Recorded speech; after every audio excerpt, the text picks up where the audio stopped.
Harrington. Welcome to today's question of the week. Today we're talking about catch-up contributions. So we're in the middle of tax season here at Benefit Resources, and one of the types of contributions that's available to plans that allow for participants to make contributions is called a catch-up contribution. So a catch-up contribution is available in 401k plans, 403b plans, 457b plans, IRAs, and Simples, because all of those plans allow for the employee to make their own contributions. The catch-up contribution applies when you've busted through one of the plan limits. There's really three kinds of limits that you might bust through. The first is your personal contribution limit. In a 401k and a 403b plan, for example, the contribution limit is $17,500. If you made a contribution of anything more than that, perhaps that additional contribution can be counted as a catch-up contribution. Same with IRAs, the limit is $4,000 and you can contribute an additional contribution up to $5,000 as a catch-up.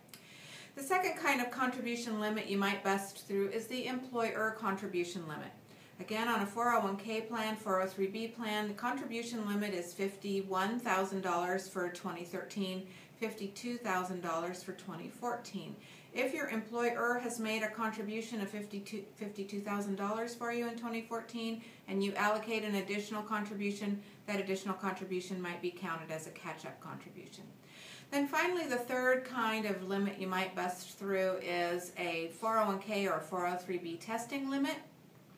If your plan fails the actual deferral percentage test and you're a highly compensated employee and you're going to get some money back, we can actually apply that distribution to catch up so that you don't actually have to take any money out of the plan. So there's three kinds of limits: personal contribution limits, plan limits, and testing limits. And if you've exceeded one of those limits, perhaps a catch-up contribution can apply for you.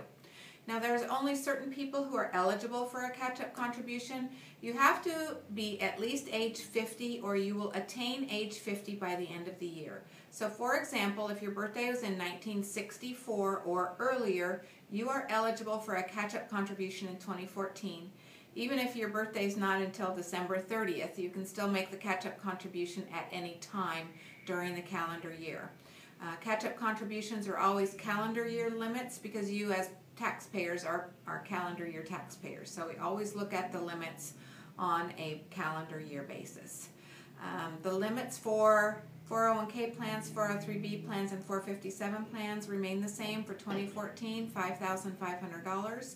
For simple IRAs and simple 401ks, the catch-up limit is $2,500, and for IRAs it's $1,000. So again, this is an employee contribution only. The employer cannot make a contribution for you on the catch-up, but the employer may make a matching contribution on your catch-up contribution. So say, for example, your plan has a dollar-for-dollar match. Your catch-up contribution can also be matched.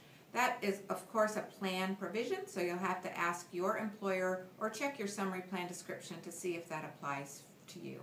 We have a short blog post with details on the catch-up contributions that accompanies this video, so I welcome you to take a look at that and subscribe to our blog to make sure you don't miss any of our exciting new topics. We try to get those out every week. Thank you so much for joining me, and come back next week for another question of the week.